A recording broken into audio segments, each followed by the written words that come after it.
Have you ever really thought about what happens when you click on something online? I mean, in that tiny little split second between your click and a video loading from halfway across the world? Well, today we're going on that exact journey. We're going to follow a single data packet as it travels across the entire internet. It really does feel like magic, right? You click a link and poof, a video appears from a server thousands of miles away. But it's not magic, not at all. It's actually this beautifully organized, super fast, step-by-step process that's happening constantly, all around us. So how does it really work? Okay, so to understand this journey, we first need to get our heads around the rules of the road. See, the internet isn't some chaotic digital free-for-all. It's actually governed by networking models. You can think of them as the universal language that allows your phone to talk to a server in, say, another country. Now, there are two main blueprints for how all this works, the OSI model and the TCP/IP model.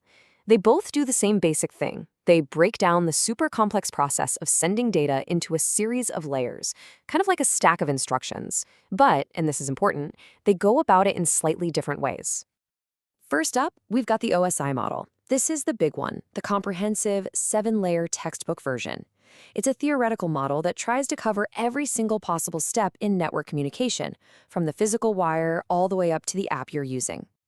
And then we have the TCP/IP model. Now, this is the one that's actually out there in the wild. It's the practical 4-layer model that the real internet is built on. It's less of a theoretical guide and more of a let's just get this done set of rules that focuses on the absolute essentials of getting data from point A to point B. So if you want a simple way to think about it, the OSI model is the detailed what. It defines all the possible things that could happen. But the TCP/IP model, that's the how. It's the actual practical implementation that makes your internet work. And since our little data packet is going to be traveling on the real internet, we'll be focusing on the TCP/IP model for the rest of its trip. All right, we've got our rulebook. Now let's get to the fun part. Let's follow a single piece of data as it leaves your computer and heads out into the great wide world. Before we start, there's one key concept you gotta know. It's called encapsulation. Just imagine you're mailing a package. You put your item in a box, right? Then the transport layer adds a label with handling instructions. Then the network layer slaps on the full delivery address.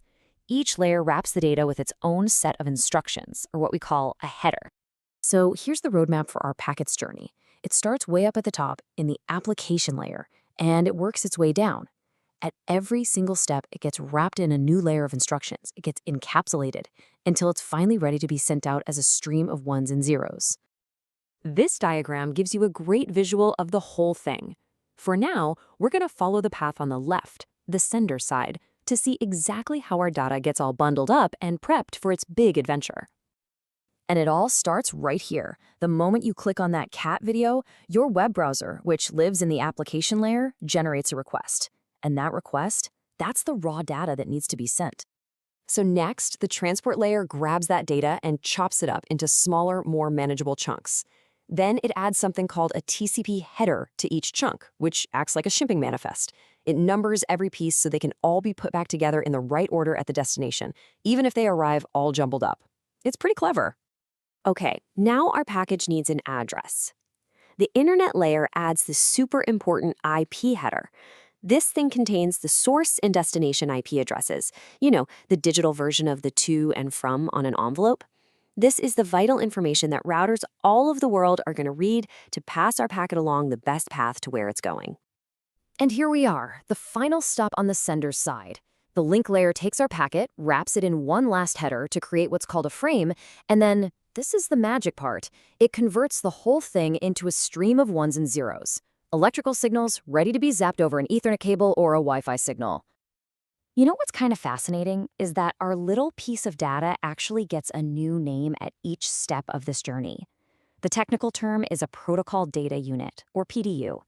So it starts as data, then it becomes a segment, then a packet, then a frame, before it's finally turned into bits. It's all the same information, just packaged differently for each specific job. So once those bits finally arrive at the destination server, the entire process just happens in reverse. The receiving computer unwraps each layer one by one, reading the header instructions until it's left with the original data request. It's just like opening a set of Russian nesting dolls to get to the prize inside. Okay, I know this might seem incredibly complex, and it is. But this layered system is absolutely fundamental to how the internet works. So, why does it matter so much? Well, to put it simply, this layered approach is the architectural genius of the internet. It's the secret sauce. It is the one thing that allows billions of different devices, made by thousands of different companies, to all speak the same language and connect seamlessly across the globe. The real power of this system is its modularity. You see, by breaking an impossibly complex task into these simple, manageable steps, it creates a common standard. This is the reason why your brand new phone can talk to a 15-year-old server that's running completely different software. The secret is that each layer only has to do one specific job, and it doesn't need to know or care how the other layers do theirs. And, that brings us to a final thought. These models, they were designed way back in the 70s and 80s for a very different world. And today, in an age of cloud computing and instant wireless everything, they still form the foundation. But it really makes you wonder, what's next? If you had to add a new layer to this model, a layer 8 to describe the modern internet,